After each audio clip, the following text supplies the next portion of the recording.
Shalom. I'm going to give all praises to Yahweh, Bahasham, Yahweh Shai, Bahasham, Ha, Racha, Chodash, Ma'amath. Double honors to the elder apostles of GMS and their elders. Double honors to my elder, Aharawan Ban Yasharala of the Lions Den Camp here in Jacksonville, Florida. Also, salutations to the sincere Akim, pushing his truth and sincerity around the four corners of this earth. I'm Nakar Kharab Ban Yasharala, coming out of the Lions Den Camp of Yasharala. And today I'll be coming out with a small lesson. I ain't got much of a title for it, but without further ado, as you can see this picture right here, it says, the word of the Lord is a sword and not a feather. The word cuts, sharpens, and refines one's spirit. We are not here to tickle any ears, and that's just the truth, because even though, for lack of a better term, even though we are this late in the game, people still want to be entertained. They still want their ears, their fancies tickled. They still want to hear what we'll say the sweet part of the scriptures and not the bitter. They want to basically be told lies even now. But according to the scriptures, it's just not gonna happen, because the word of the Lord is a sword and it's very powerful. So this is Hebrews chapter 4, verse 12. It says, "For the word of the Lord Yahweh is quick and powerful, and sharper than any two-edged sword, piercing even to the dividing asunder of soul and spirit, and of the joints and marrow, and is a discerner of the thoughts and intents of the heart." So the word of the Lord is quick and it is powerful. When you speak these words, when you start to speak the words of Yahweh B'Hashem Yahushai, they quick. If you wrong, if you're not lining up, guess what? It's gonna cut you. And when it cuts you, it's gonna cut you down to your spirit. It's sharper than any two-edged sword, to the dividing of asunder and of soul and spirit, through the joints and the marrows, everything. And what it discerns, or it reveals the thoughts and intentions of one's heart, one's mind, what they really think and who they really are. But our people think that this truth, this word, is some kind of feather that they can tickle their ear with. They want to have itching ears. But the truth is, the word of the Lord, it does sharpen you. It refines your spirit. And the men of the Lord that preach this word, we are not here to tickle any ears. We're not here to tell you what you want to hear. We are here to speak what we ought to speak, as charged by Yahweh Hashem Yahushua to speak. We are not here to rub your back and pat your belly and massage your ears. We ain't here to do that.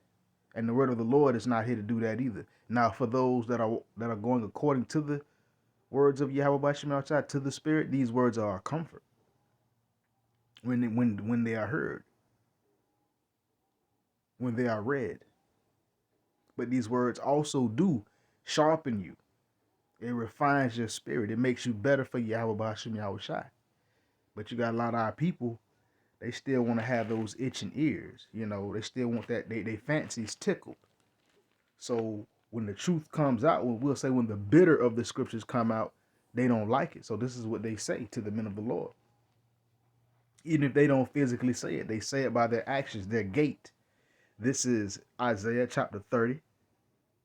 And I'm going to start at verse 8.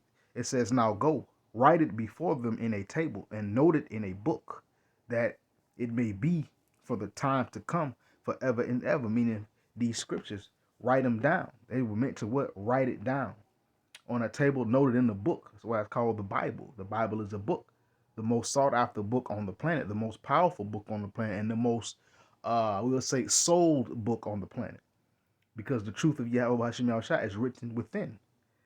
And it says, "Go, write it before them in a table, noted in a book, that it may be for the times to come, forever and ever." So that it may be for instruction, so that we can look at, we'll say, the times of old, the past, how it was a help then all the way up to now, to this day and age, and it is still a help.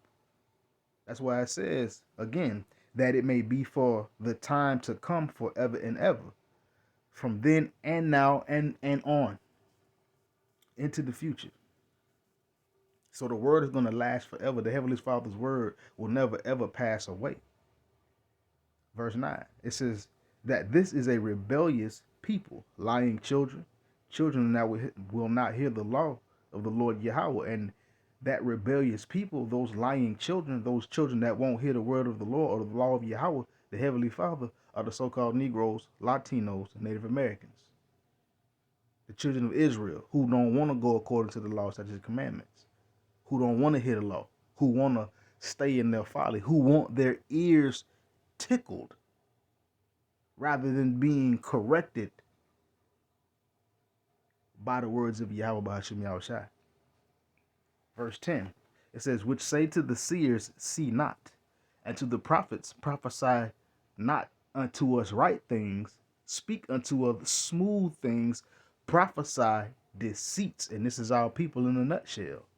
When the real men of the Lord are out there, they don't want to hear us talking about the truth. They don't want to hear us bringing reproof and blame towards them according to Yahweh B'Hashem Yahushai. They tell us don't see. We don't want you to talk about how America's going to get destroyed. We don't want you to talk about how we're going to get judged for not being obedient and for living in transgression, i.e. sin. They don't want to hear that. That's why they say to the seers and the prophets, see not. Don't they tell it they by their actions when we be out there preaching, how they walk by all fast, want to look straight, get stiff necked, they get all uptight and stuff. Because they don't want to hear the right thing. So they by their like I said, by their body language, they're saying, nah, we don't want to hear that. Be quiet. Don't preach to us nothing right. You know, they want to hear that they want the smooth things to be spoken unto them.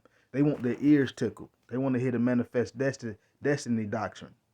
They want to hear this is your year of reaping. This is your season to be blessed. That's what they want to hear. But we're not living in those times. We are living in Revelation. And it's a lot of calamity that's coming. See, this is the things that they don't want to hear. They want us to prophesy these deceits. Verse 11. It says, get ye, well, hold on. They want us to speak, prophesy smooth things and prophesy deceits. So this is why you have a lot of our people.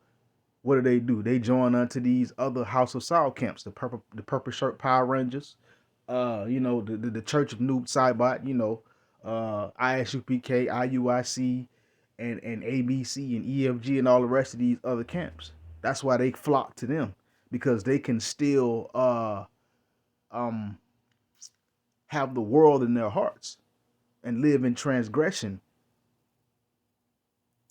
while they foolishly think that they can also live according to Yahweh B'Hashem Yahushai. You either gonna go all the way according to how the Heavenly Father wants you to go, or you're not gonna do it at all. You ain't finna have one foot in the world and one foot in the truth. It don't work. But see, this is why people tell the prophets, the seers, don't prophesy, don't see, lie to us. We want to hear deceits. We want to hear smooth things. We want to hear the manifest destiny doctrine. We want to hear the universal Jews doctrine. That's what we want to hear. That's why they say this in verse 11. Get ye out of the way, turn aside out of the path. Cause the Holy One of Israel to cease from us. So this is their thing. They see us, they don't want to walk by us. They want to walk around, because they want us to get out of the way. They don't want us out there. They don't want to hear the truth. That's why it says, what? Get ye out of the way and turn aside out of the path. I mean, when they leave their house to walk around and they follow and all that, they don't want to hear the truth. They don't want to hear the reproof of Yahweh B'Hashem Yahushai. They want the Holy One to cease from before them, which is Yahweh Yahushai. They don't want to hear this truth. So this is what they do. My last point. 2 Timothy chapter 4, verse 3. It says, for the time will come when they will not endure sound doctrine, but after their own lusts shall they heap to themselves teachers having itching ears, and they shall turn away their ears from the truth, and shall be turned unto fables. So this is what's going on. That's why our people don't like this truth, because they want their ears tickled. But what they fail to realize is the word of the Lord is a sword. It's not a feather. It don't tickle your fancy. It cuts down to the soul. You know, it refines you. It makes you better. It is not here to make you tickle your ears and make you get all emotional. But we're living in the times where a lot of our people will not endure sound doctrine. But but they go after their own lust. They heap unto themselves their own teachers that they want to hear. Somebody that's going to tickle their ear, having itching ears. That's what they want. They want to hear the smooth doctrine. They want to hear the deceits. They don't want to hear the truth. And guess what? And in that, they turn away their ears from the truth and are turned unto fables. Why you think our people are caught up in all this tomfoolery right now? All the different philosophies, beliefs, and doctrines. They don't want to hear the truth. But again, according to Hebrews, the word of the Lord is quick and powerful and sharper than any two-edged sword. It don't say nowhere in the scriptures where the Lord's word is a feather that tickles your fancy because you have itching ears because you want to hear sweet. You know, the word of the Lord is sweet, but it's bitter. It's bittersweet. So yeah, we ain't here to tickle nobody's ears with these scriptures. We're here to reprove, rebuke, and exhort. So if you are here or looking for entertainment, most definitely you will be cut by the word of Yahweh Ba'ashim Yahushai. It's gonna discern your thoughts. It's gonna reveal who you truly are. So the word of the Lord is not a feather. It's a sword. It's instructions, and it reproves you and it makes you walk the straight and narrow. And with that, shalom.